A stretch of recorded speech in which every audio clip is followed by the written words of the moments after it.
High guys, Sarangadariya a family drama movie 2 hours 18 minutes run time తో theatre లో release అయింది. Acted by senior actor Raja Ravindra. అదేనండి బుజ్జిగాడ్లో ప్రభాస్ ని ఒక లాయర్ కలడానికి వస్తాడు కదా ఆయన. Directed by Padmarao Abhishetti alias పండు. ఈ మూవీ చూసాక నాకైతే స్టార్టింగ్ లోనే క్లోజ్ చేసేద్దాం అనిపించింది గైస్. బట్ రివ్యూ చేయాలి కాబట్టి ఫుల్ గా చూసి కంప్లీట్ చేశాను. ఈ మూవీ 3 డిఫరెంట్ మెసేజెస్ ని ఒకే స్టోరీలో ఒకే ఫ్యామిలీలో ఇద్దాం అనుకున్నారో ఏమో కొంచెం క్లమ్జీ అయిపోయింది. మూవీలో కాన్సెప్ట్స్ మంచిగా అయినా సరే స్క్రీన్ ప్లే అండ్ రైటింగ్ సరిగ్గా లేకపోవడం వల్ల మూవీ దెబ్బింది. దానివల్ల ఒక సీన్ బాగుంది అనిపించే లోపే నెక్స్ట్ సీన్ చిరాగ్గా అనిపిస్తుంది.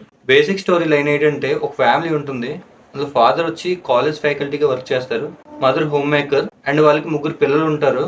2 అబ్బాయిలు, 1 అమ్మాయి. ఈ 3 పిల్లలకి ఏదో ఒక ప్రాబ్లమ్స్ ఉంటాయి. వాళ్ళ ఫాదర్ రాజా రవీంద్ర గారు వాళ్ళని ప్రొటెక్ట్ చేస్తూ, వాళ్ళని సపోర్ట్ చేస్తూ, వాళ్ళ లైఫ్ లో కెరియర్స్ కోసం తాపడతాయి పడుతూ ఉంటారు. ఈ మూవీలో వాళ్ళ 2 అబ్బాయిలు చేసే పని చూస్తుంటే చిరాకు దెబ్బుతుంది. అప్పటికి ఇంట్లో వచ్చే ప్రాబ్లమ్స్ కి వాళ్ళ ఫ్యామిలీ అండ్ వాళ్ళ ఫాదర్ ఎంత సఫర్ అవుతున్నారో చూస్తూ ఉంటారు. వెరీ నెక్స్ట్ సీన్ లో మళ్ళీ ఒక ఏదో పని చేస్తూ ఏదో ప్రాబ్లం తీసుకొస్తారు. పోనీలే అని చిన్నపిల్లల ఒక్కొక్కడు మీసాల గడ్డలు వచ్చేసి తోడల్లా ఉంటారు. మూవీస్ లో ఇలా వరస్ట్ క్యారెక్టర్స్ ఉండడం కొత్త ఏం కాదు. వారి వల్ల కూడా వచ్చే ప్రాబ్లమ్స్ ని రెక్టిఫై చేసుకొని మూవీకి హైప్ వస్తుంది. బట్ ఈ మూవీలో వీళ్ళని మంచోలే అని చూపిస్తూ నెక్స్ట్ సీన్ లో వీళ్ళు చేసే అదో పనికి వాళ్ళ ఫాదర్ పరుగు పోయి మళ్ళీ ట్రబుల్స్ లో పడతారు. వాళ్ళకి కొద్దిగా కూడా రిగ్రెట్ ఉండదు. వాళ్ళ క్యారెక్టర్స్ ని కొంచెం కట్ చేస్తే మూవీ డెఫినెట్ గా హిట్ అవుద్దేమో నాకు అనిపించింది. ఇంక ఫాదర్ గా రాజా రవీంద్ర గారు చాలా బాగా యాక్ట్ చేశారు. ఇప్పటివరకు చాలా సినిమాల్లో ఆయన నెగిటివ్ అండ్ సర్కాస్టిక్ గా ఉండే క్యారెక్టర్స్ నే ప్లే చేశారు. బట్ ఈ మూవీలో ఆయన ఒక పాజిటివ్ క్యారెక్టర్ చేశారు భయ్య. ఇదే రేంజ్ లో ఆయన కెరీర్ మొదటి నుంచి ఇటువంటి క్యారెక్టర్ చేసినట్లయితే ఇంకా బెటర్ పొజిషన్ లో ఉండేవారేమో. ఇంకో మూవీ పాజిటివ్ పాయింట్స్ వస్తే